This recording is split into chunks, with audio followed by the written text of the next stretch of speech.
5-finger toe socks. You have those on right now? No, but I will soon. I will Why? soon have those on. Because in high school, I dealt with athlete's foot. I have really long, my last 3 toes are really long. And so there's just like a lot of area for sweat to collect. Do you have to, because of those proportions, do you have to wear the 5-toe sock backwards so that the biggest toes go on the end? That would be so disgusting. Oh man. But anyway, they're very expensive. Is this your way of telling us you have athlete's foot again? No, I do not have athlete's foot. But I got it in high school, and it was horrible, and I don't ever want to do it again. Yeah. I've been running more, and I'm like, I better do something about this. They're so expensive. My, how interesting it is, the accusations of toe fungus and the guy who's actually got the problem. No. You know, I think we should just, everything Nicholas accuses us of, Riley, or says about us, we can just trace it back to that was a major problem in his life. Be overcompensating. Might be a little bit of projection here. Yeah. Kent, you really need to go to counseling. I just wish my enemies would have my problems. What do you call those prayers? Imprecatory prayers. Imprecatory prayers. My wife and I do imprecatory prayers about this one building you guys have all heard me complain about on the that's not actually Just true. Bring an asteroid, Lord, but don't let it destroy the rest of the city. Just that one building. You want to hear a crazy story? There was this legend of a lady, Frida Lindsay. Her husband in the 60s started a Bible college, Christ for the Nations, and then like 2 years into it, it got really big. Just boom, got big all of a sudden. I don't know if he had he keeled over dead while giving the welcome to the college speech. While giving the speech on, maybe he was sitting next to the person giving the speech, but he was on stage in front of like 2,000 new students. And so Frida Lindsay, this lady, she just inherits this big old Bible college. She was a legend of a lady. And there was this building. She felt like God told her, write the owner, ask him to give it to you. And she did. She just wrote him and said, hey, I would like you to give me, and it was like a giant hotel, this huge hotel. Give it to me so we can use it for the Bible college. And he laughed and he threw it at his trash can. And this story's in her autobiography. It missed and it sat next to his trash can for a couple weeks and he couldn't get it out of his mind. And then he ended up giving the Bible college the building like a couple months later. Isn't that wild? What an elaborate guilt trip. Yeah, I know. I'm like, man, could we just write letters? Please, you are supposed to give us your FAR. Yeah, what do you think? We're going way off the rails here from our normal content. Do you think that's legit, or do you think that's just like? Do you think it's everyone? She passed away about 10 years before I got to the Bible I'm not college. saying did it not happen. I'm saying, do you think that's like divine intervention, or do you think it's like some weird guilt trip, like the dude was cheating on his wife with like 6 other ladies, and he's like, man, I need to compensate. Yeah. Like, do you think it really? Because I'm sure those stories are usually, pigeonholed. This is the only explanation. I don't know. The Bible's pretty clear about co-laboring. My guess is it was both. There was some emotional, very human, very rational reason that he had, but at the same time, that's a miracle. You know what I mean? And so for whatever reason, those things lining up, her feeling like, because what are the chances? You could send out 1 million letters like that. Hey, you're supposed to give me your house, and you're just not gonna. The percentage is very small, and it was the building next to their campus. So I don't know. That I do wonder about that. Like how much do I feel like prayers actually get answered, and how much do I think is just human nature? Well, we twist the details to match like what we want it to, know? Oh, yeah. I try to be kind of... I don't think we can really ever know for sure. Yeah. I don't know. Our view on what actually happened in our life is so skewed from what, even in our own hands, our own relationship with our own spouse, it is totally different from their point of view. Right. I don't know.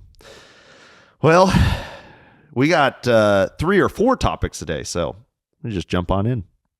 If you're thinking about cover crop for your land or your landlord's land or something that you might be managing, you've got to check out Iowa Cover Crop. We have worked with them many a times personally, and even though they're a small company, they are as efficient as any of the big companies that we've worked with. They do a fantastic job and also super educated. Those poor guys, we have pestered them with more ignorant questions than maybe any other company we've ever worked with on anything, and they answer really well and very promptly. We really appreciate them. If you're looking for cover crop, check out iowacovercrop.com. You're not going to regret it. And let them know that the Prairie Farm Podcast sent you their way. Coffee Time Wednesdays with the Prairie Farm Podcast. Kent, hit us with the jingle.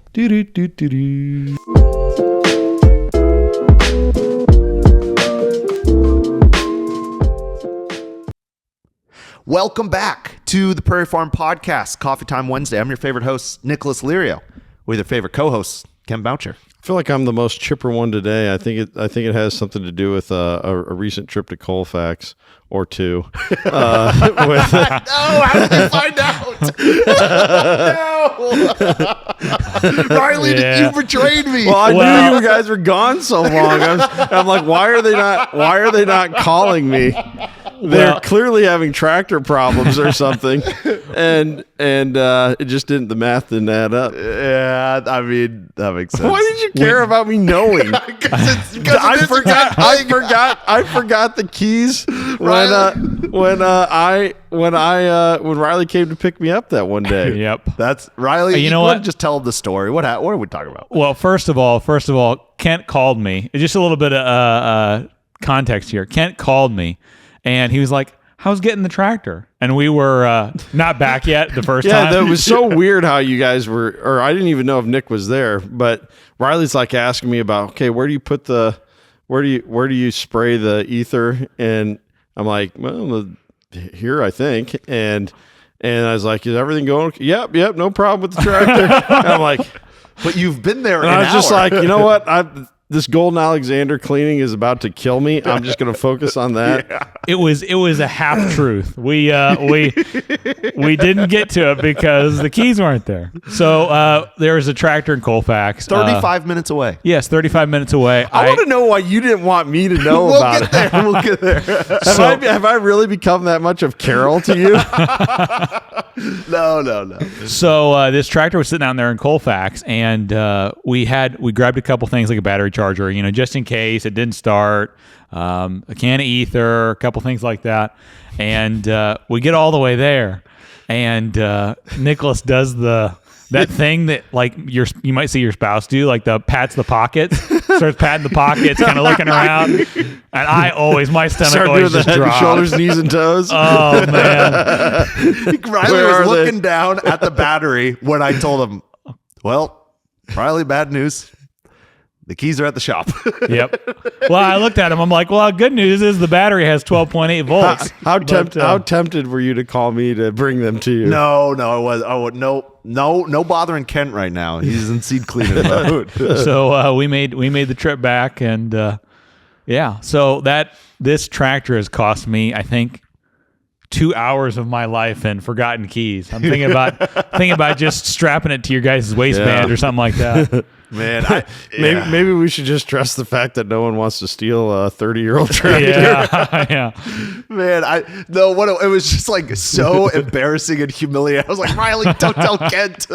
We should, you know what a great anti-theft would be for that tractor instead of pulling the keys would be to park it like right up against a tree, like nose it up against the tree, because they'll never get the reverse to work. The reverse doesn't work at all. Yeah. Well, do? There's a trick to getting it to work, but they wouldn't know it.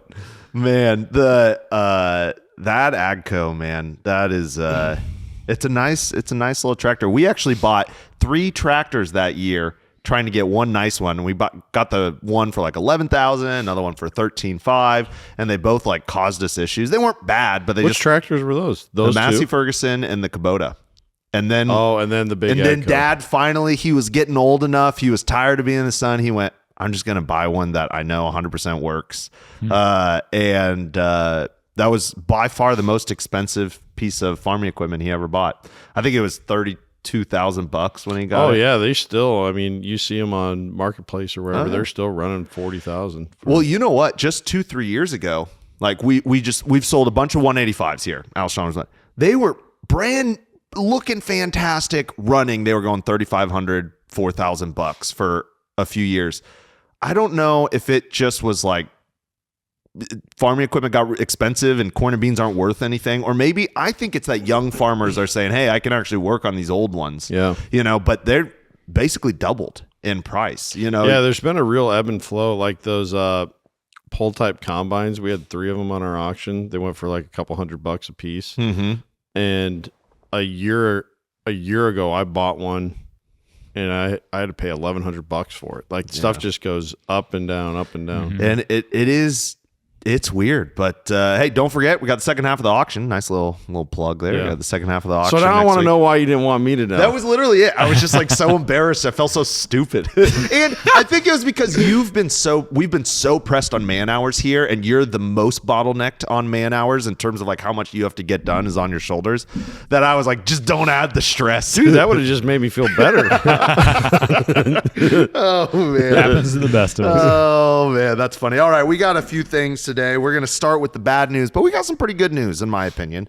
We'll start with the bad news. Bear, who was shooting to get tort immunity in Iowa, now has deep connections in the White House, and they are trying to get it inserted into Farm Bill 2.0 at the last second. Today, they're making it a part of the Farm Bill. they're trying, and I didn't realize that's the speculation, and they think that they're kind of bringing it up now because markup. Well, I guess when you all are listening to this, it'd be a day or two before. Markup starts on Tuesday at 5 p.m. What is today? Which March is 3rd? today? March 4th? Yeah. Yep. And so because of that, they are trying to make sure they're added in. They get it swung in there. They have connections in a bunch of different ways. I actually wrote it down, and I mean, these are strong connections to the White House. Let me pull this up. Okay, so they have basically they have employed the lawyers, now staffers, who helped do the transition period from the last administration to the current administration, right? So they got our cell phone number, right? And if our friends have our cell phone number and they call us, we will usually do them favors, assuming that we don't feel like it's unethical. But who knows what their rules are up there. And they in the Supreme Court. So the Supreme Court on rulings like this, I learned this looking into this topic. On rulings such as tort immunity and some of these other things, they lean heavily on various branches or various departments in the executive branch, right? They're looking at EPA, they're looking at FDA, they're looking at these other kinds of things, and they're trying to get their information from that. Well, the Attorney General is in the executive branch, used to be employed by Bear, right? Well, so I was doing some looking into this. She worked for a law firm that I believe represented Bear. So, I mean, she was receiving, her employer or her, what do they call it when you're a partner, right? In a law firm. Yeah. Her law firm was being paid by Bear to represent them. Yes. And thank you for clarifying that. Basically, what that means is in order to get something passed through the Supreme Court that should totally be humanly unethical, you would need, well, let's say not necessarily the best, but the top lawyer in the United States is kind of what it would take. Well, it just so happens it also just so happens that we have a farm bill that everyone is begging to get pushed through right now because we have farmers who are, I think I saw somewhere 52 farmers a day are going bankrupt in the Midwest. Wow. And so, yeah. And then they have, they're trying to get ahead of EPA rules. I read this as well. Let's see. I read this on, I don't have my source here. I'm sorry, guys. I failed you. But basically there's a theory that they're trying to get ahead of a ruling by the EPA on dicamba's drift issue. Because if they can get ahead of dicamba's drift issue, right, they can kind of, and the EPA is just so large and red tapey. By drift issue, if you're not familiar with pesticide terminology, it just means it goes off target easily. It transfers. I mean, just a matter of like a few degrees difference in temperature can cause major drift differences. With dicamba is probably the most notorious herbicide to do that. And I can't remember what exactly was tested, but we had a drift issue for our farm, and it cost us hundreds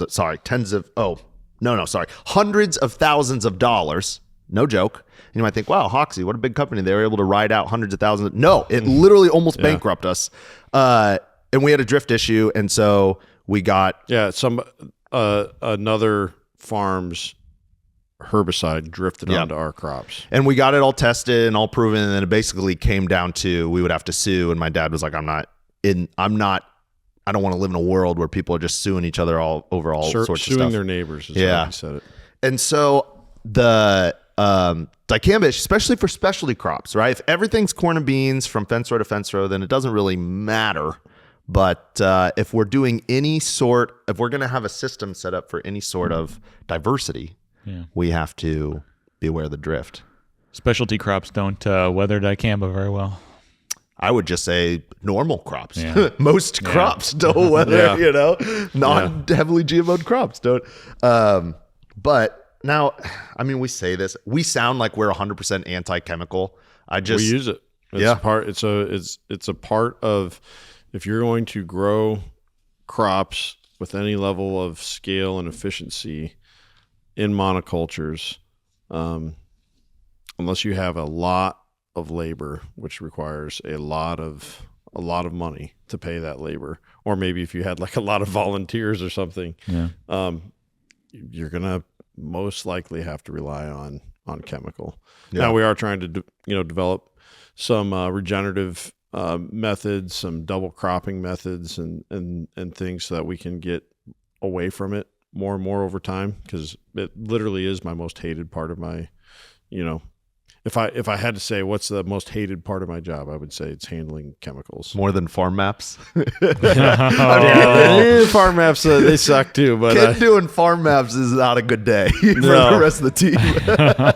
His head's in his hands. Actually, I would say that's one of Kent's strengths, is if he's having a terrible day, he keeps his cool together. You can tell he's having a bad day, but he keeps it to himself. To an extent. Depends on the day. So that actually is kind of interesting. Farm maps brings us to our probably least interesting thing, but I actually think in the long run it'll make a big difference. Secretary Brooke Rollins announced the one farmer, one file, which means that you're going to have one file between the FSA, the NRCS, and the RMA, which basically means less turning What's in RMA? I've never even heard of that. No idea. That was just a quote from the USDA.gov, a USDA press release, and that was just happened. And the idea is to centralize information more. It'll make it easier to get grants, to have access to grants, and obviously it will mean less admin time for both the USDA employees and the farmers, which, I mean, let's say there's 1 million people that touch these files every single year, and you take away 5 hours of their work a month. Let's say that's all it is, 5 hours a month. I mean, you're talking millions of hours a month of man-hour labor, so we can put that into something else. Big fan of that. Number 3, also, this one was harder to find information about, but with the Farm Bill, there's currently a fight over EQIP funding. And there are some commodity organizations that are trying to strip back up to $1 billion of EQIP funding. Wow. Yep. And I could not for the life of me find out what they were trying to funnel it into. But there were 2 different sources that I found that said basically that there were commodity organizations fighting to pull some of the EQIP funding onto their side, which in my opinion would be a huge bummer, because now the CRP is this would be speculative, of course, but I'm guessing the hope there is that people will be less motivated to turn agrible acres into non-agrible acres, meaning because EQIP funds, it's not quite like CRP where you get continued stipends off of like almost like a rent check for putting those acres in. It's to help with a conservation project, the upfront cost, like reimburse your hours, reimburse your material costs, things like that. Environmental Quality Incentives Program, what it stands for, EQIP. And so to me, just speculating there based on who's pushing against it is because they do not want to lose those acres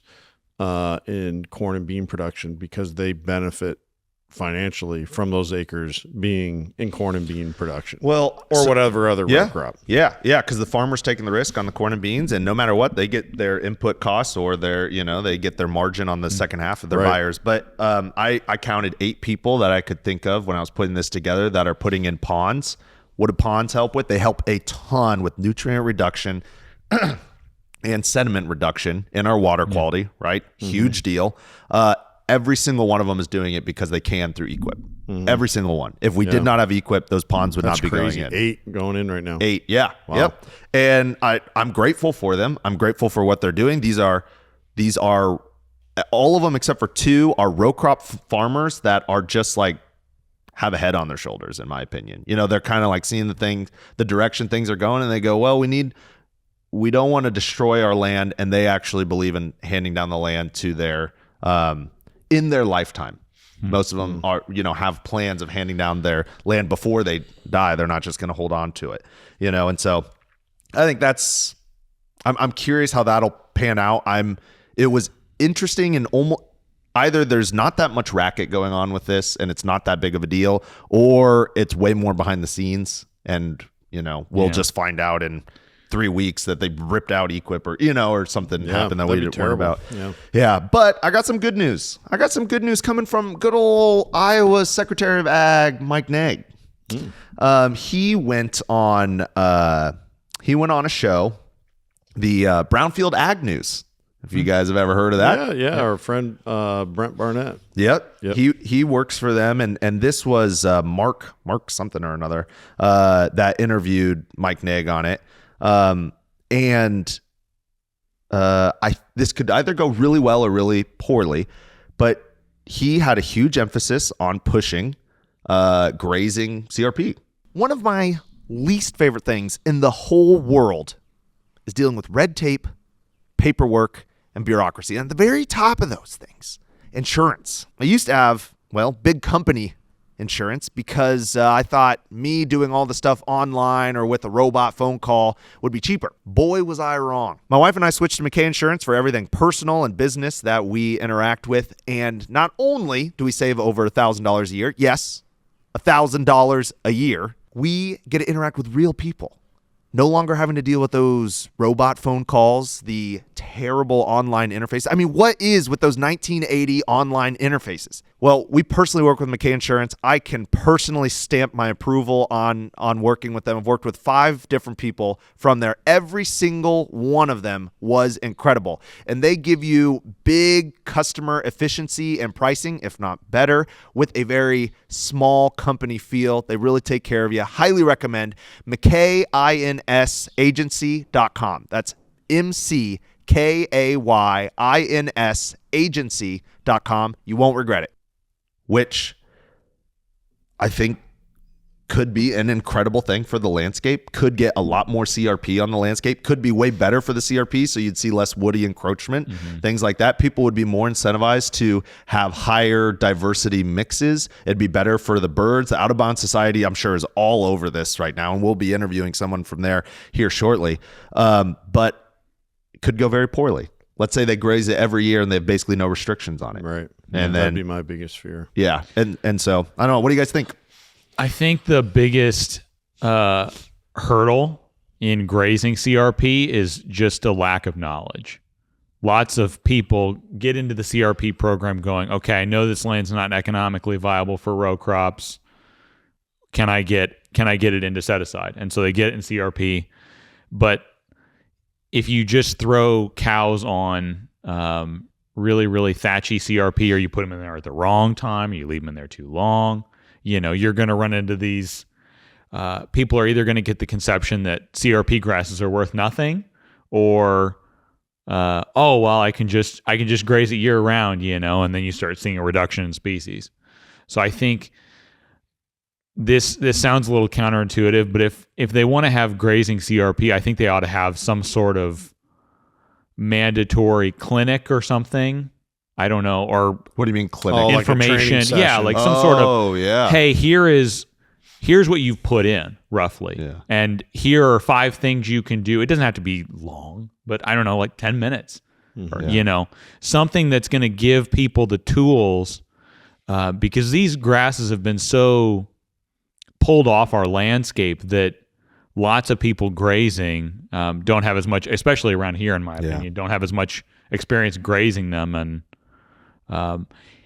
if we allow people to graze CRP and it doesn't go well for them, but cattle market stays high, I'm afraid that it's going to lead to people pulling stuff out of CRP and planting it into non-natives because they go, oh, I tried grazing CRP.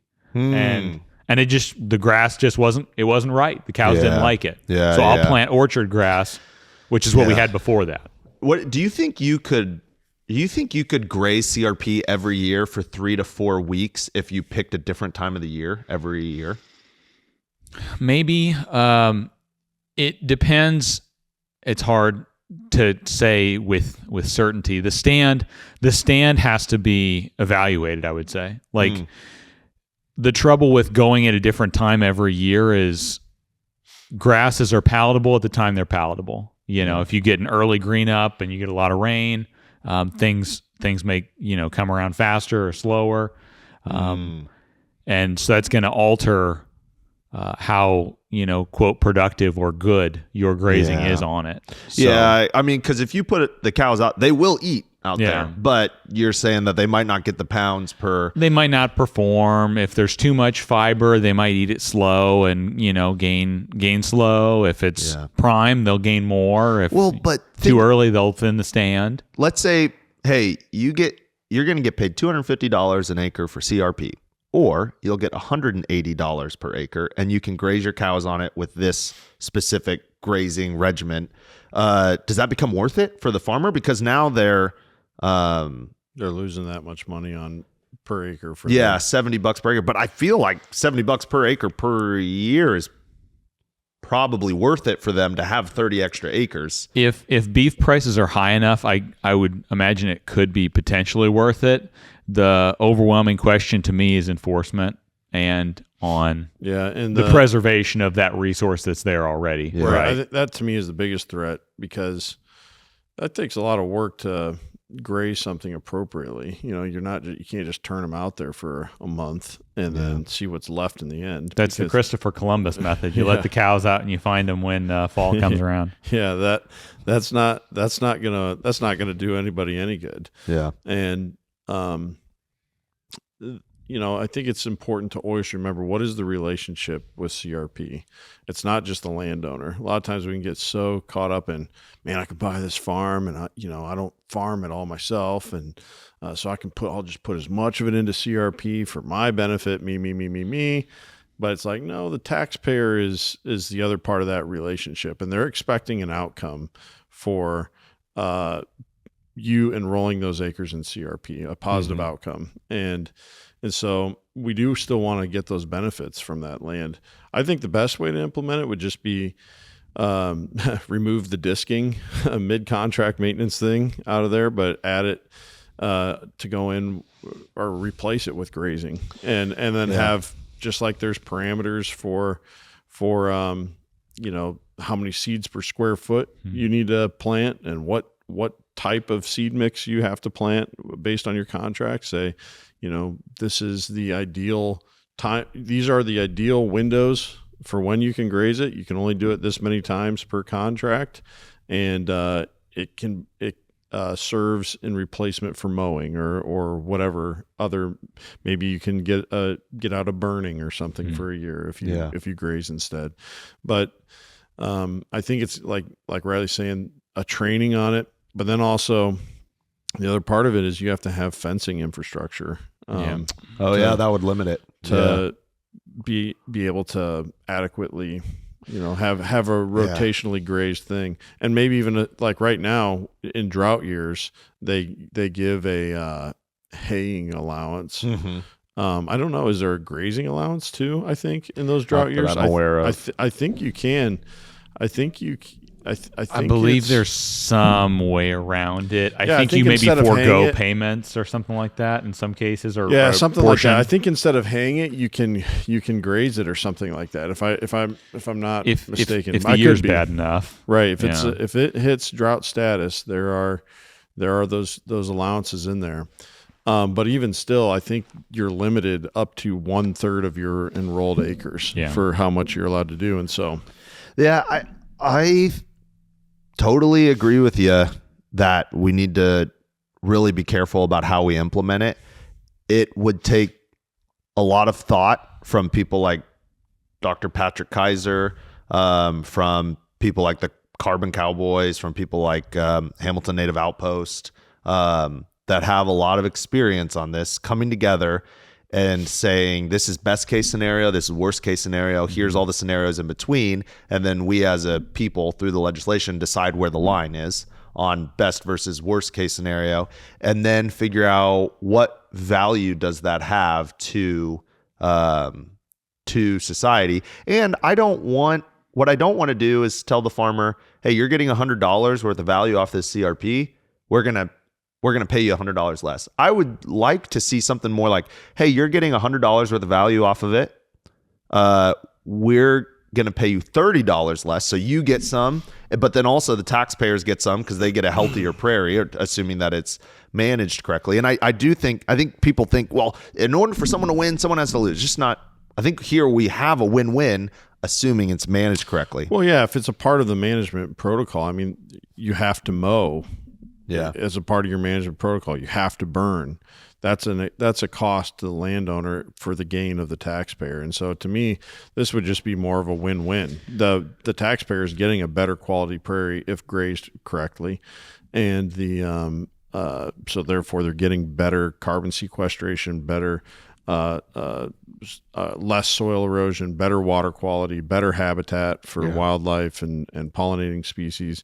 So they're getting those benefits that they're supposed to get in a fuller amount if grazed appropriately. So I really don't see, if it's done grazed once every 3 years or once every 5 years, and the farmer on those years gets to take a little bit off of his feeding bill for his herd for that year. I don't see why it can't be a win-win, because I think it could be a big deal for small farmers. Let's say your dad was a little small farmer and he only owned 40, he farmed 500. Well, you decided you're not going to farm, but you still got the 40 acres, you put it into CRP, and let's say you can only graze once out of 4 years. You still have 10 acres a year you could graze on. You could have you can't have a big old herd, but you could have enough beef for your family. Yeah. It goes back to the idea of a working landscape. Yeah. You could every 5th year go and get 4 or 5 stocker calves from the local sale barn, graze them, run them across that 40, and in the fall maybe you take them back to the sale barn, or you sell one or keep one for your family. It takes it from being this thing that's solely wildlife focused, which is good to a degree, but it also opens up the door for people to go, okay, well, here's this unproductive acre.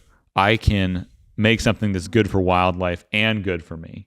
Yeah. And, they can grow their operations in it. And now I want to address the fencing. That's a big concern. Adam Ledvina does the goats, and he jokingly said, look, I basically get paid to put up fence and ship goats places, right? That's what his job kind of entails. Obviously he's an incredible farmer doing cool things, but and I think that for a lot of livestock people, that can become their life. Here's the deal. If CRP became such an integral part of how we grazed cattle, and it needed to be rotationally grazed, like people had to do it, someone like Vermeer, they have kind of self-propelled, self-driving Bale picker-uppers. You know what I'm talking about? Self-propelled balers. No. Well, they have those too. Yes, they do have one like best invention in Iowa in 2023 or something. But that's a cool piece of machinery. No, I'm talking about these things. They drive themselves around the field and they go pick up bales after you're done. It's a baling robot. Yep. Okay. Have you seen them? They're right out there by. Well, I guess you turn before you get to Vermeer. Yeah, I don't usually. know if I have seen. So those. when you're headed into town, I know their corporate headquarters has a robotic lawnmower that mows their. I've seen that thing going. Well, that's basically what it is. Do you think it would be hard at all to invent a little machine that drove around where you told it to and put in posts? Or on the other side of it, the no fence collars are kind of borderline cost effective break even, but as more competition comes out, those will get cheaper. I expect in the next 5 to 10 years, the price will be half what it is now. This is not the route I thought you were going to go when you were like, don't worry, the industry will save us, boys. I thought you were going to say people are going to start up their their small herds, and they're just going to go around and offer CRP grazing contract services with their little. That's all they're going to feed their herd. Is they're just going to put them out on people's CRP. That would be awesome. And they go and fence, and some and it's temporary a win-win for fence. everybody. Yeah, I mean the shipping of the cows around becomes quite a behemoth. But people love animals. Yeah, if you can tell somebody, hey, you're going to make $3,000 less over a 10-year period, but a young person's going to get a leg up. They're going to drop their animals out here and graze. Some people, that's worth it. Yeah. It just feels kind of like a scam, I've always thought about starting a shed removal business. Yeah, it does sound a little pyramid you can scheme pay here. me to come out to your farm, and I'll be glad to take care of those antlers for you. You won't get one in your tires. I'll find them all. That's true. Ken will get him. I don't know. A CRP grazing business. I'm just feeding my beef to go, and you're paying me to feed. That's basically what Adam's doing, but he's doing like a huge service. He's doing invasive removal. That's huge. Well, whereas this would just be truly just I'm turning my cows out on you. Yeah, no. But there's one thing though. Some of these grasses need a little bit of thinning though too. We talk a lot about a good stand of CRP. The grass there is some service, but it's just funny to think. Here's you're an idea. Paid to feed your cows. CRP bonuses based on diversity found in your field on year 10, maybe year 7 and year 10. Yeah. That would and make them pretty decent bonuses. Kind of incentivize. Yeah. One of the things I got to admit, and as Carol would say, you always have to be an optimist to be in this business, even when you have to drive to Colfax twice as much. I'm sorry. I keep thinking about laughing while we're talking. You hung up on that. Or I keep almost laughing because I keep thinking of you not wanting me to know. It's just I literally told her, I was like, don't Kent. I wiggled it out of him, mostly because of the math. It just didn't make sense. I was like, how could they not be having tractor problems? It's taking this long for Riley. It would have been one thing if it had just taken you so long to get back, but because it took so long for Riley to get back, that's what I was actually surprised how quickly you made it back. Yeah, well, which makes me wonder where did Riley stop on the way back? No, just kidding. I stopped at the Maverick for a little bit. bit. I wish you would have lied to Kent, told him we went out for ice cream to get his credit. That's the other part. I got my credit card stolen at the Maverick while we were taking this tractor to Colfax. So from the register. Yeah, I was at the register. At the register, which Maverick in So an employee skimmed your credit card? I have no clue. No, I don't know. But what I realized is yesterday when I saw Nicholas pull in the driveway, I thought, at long last, this saga has ended. It's been 3 weeks in the making here. Yeah, and we drove there for no reason in the first place. But where I am tempted to be skeptical is what you talked about earlier, where Big Ag lobby is pushing to pull money out of a sister program. Mm-hmm. And then when I hear about, let's add money to as incentives for better quality CRP, it just feels hard to think that we're in that kind of an environment right now. Honestly, I'm mentally tired with this administration's what has come along with it as far as conservation battles and just the war that is raging against public land any way possible. Imagine how it's just attack after attack. And I'm so thankful for groups like Backcountry Hunters and Anglers, Western Watersheds, TRCP, even things like Pheasants Forever, Trout Unlimited. Honestly, Outdoor Life magazine, I've been seeing tons of posts from them on just keeping people updated.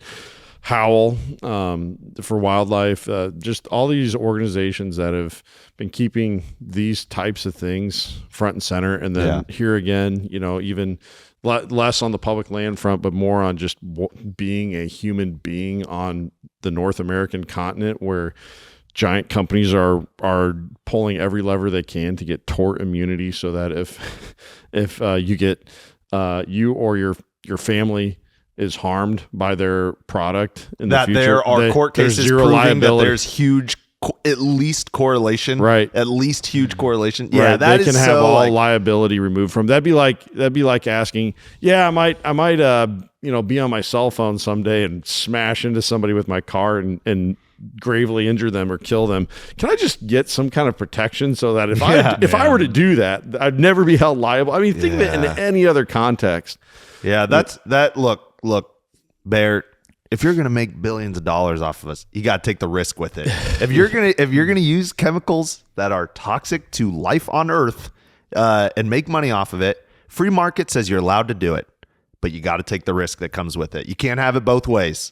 You get one or the other. Yep. So, and thankfully, it's still we have the privilege of being in America where our government allows us to have a voice. And so we can't get exhausted on all this stuff. We have to stay active. We have to keep calling the Capitol switchboard and sending the emails to our reps and senators and even on the home front, wherever you live, talk to your governor's office, talk to the people that are making decisions on these types of issues that not only just affect how good of a landscape we have, but truly the things that impact our health. And so even though it feels like a long shot that maybe there is a day where you get an incentive for having a higher quality CRP stand, let's keep pushing for it. We don't always have to be on the defensive. To be fair, I heard this on a podcast. Positive change as well. Oh yeah. Not always be. Yeah, the Iowa Sportsman Club. They talk about that a lot. They do. Yep. They do a good job. Speaking of which, we'll be at Iowa Deer Classic this week. But I heard on a podcast recently that most people who actually make life change with health change one small thing at a time, and that's how it has to be with conservation. That's how it's been for conservation in my life. It was a little pollinator, and then it was only having a certain amount of shirts, and then it was being careful about where I bought stuff, and then it was being more careful about where I bought my food, and then it was more and there's all these things. And now my wife and I were trying to figure out a way to eliminate plastic cups at the coffee shop, right? It's a big lift. I would never have jumped from nothing in conservation to trying to eliminate plastic. And so it takes those small things, but I would also add that with the being tired on fighting the battles that we are pushing for, we will not win conservation battles in capitals if we don't win with our neighbors. Right. We just will not. And so I believe in lobbying and advocating. I do. I believe, and I email probably once a month, once every other month, I send an email to my reps, and I just copy and paste basically the same thing and send it to all the reps from getting that virtue signaling in. Folks. No. Kent actually is the one he's the one who taught me to do that. And so that I believe in that. But if we don't live an example for our neighbors and connect with our neighbors on why it's important, then, good luck. Yeah. Good luck making a difference. Yeah, we can't get worn down on it. I mean, that's impossible, right? It's like when your coach says, you got to give 110%. You can get worn down on it, but you can't quit. That's the key. You got to stay in the fight and keep pointing out the good things. So something more convincing than an argument is a positive visual example that you can show somebody where you're not even arguing. You're just like, hey, look at that. Doesn't that look beautiful over there? Yeah. Isn't it crazy how much cleaner the water is in the streams here than it is, where we're from or whatever? Those are the things that really change how people look at things instead of just beating them over the head with facts. Yeah. I was thinking this the other day. I think, to have these arguments and to be like, well, we got to be reasonable about the economics. That's like saying, look, I have to eat Twix every day because I don't have time to actually cook because I'm busy making money for the family. Yeah. Right. We would all agree. Oh, that's terrible to say. You need to make sure your health is good. And then you can, all right, well, we need to make sure our health is good, landscape and culture. One of the things while we're on it, this isn't calling any specific thing out, but one of the things I always feel guilty about as a participant myself, when we come together for some big conference around conservation or around, we'll just say around conservation, is the footprint of the conference about conservation, myself included. Well, we better get all these plastic water bottles so we got plenty of water to drink while we're there. Well, we better get all these fig bars that I ate about 7,000 of at our most recent. That wasn't what you ate the most of. You had those little fruit leather. Oh, fruit leather. Holy cow. Those are good. Part of my DNA now, probably. But the point being, like, to echo what Nicholas is saying, we need to really do an audit on how we go about all of this, and can we spend so much time greenwashing our own actions by, well, it's all, at least I'm here at this event where it's really important that we're at this event and that we're giving this money. And it's like, I think we need to audit how each and every one of us just goes about our life, and we can get so caught up in the talking that we forget to do the walking. And I think that again starts with me. I personally struggle with this specifically. I mean, man, this is going to come across hypocritical, and maybe it is with our social media. Between Hoksey Native Seeds, the Prairie Farm, my wife and I's coffee shop, and my siblings and I's business, we like interview old people for video memoirs, right? Between all those posts, I'm literally involved in like 7 or 8 posts, most of which are reels a day, and reels are like bad for people. They are. They're it's bad like a for little people. drug hit. Yeah. And so now I've heard, Diary of a CEO is like the biggest podcast in the world. He had on Jonathan Haidt, and Jonathan Haidt was like, yeah, but you're leading them to a longer form, which would be the podcast, and they're learning a lot in the process. Like, it's making people's lives better, even though the actual form of it is reels. I really struggle with it. But here's the other side. Real vulnerable. I did the math on the difference between pre and post reels.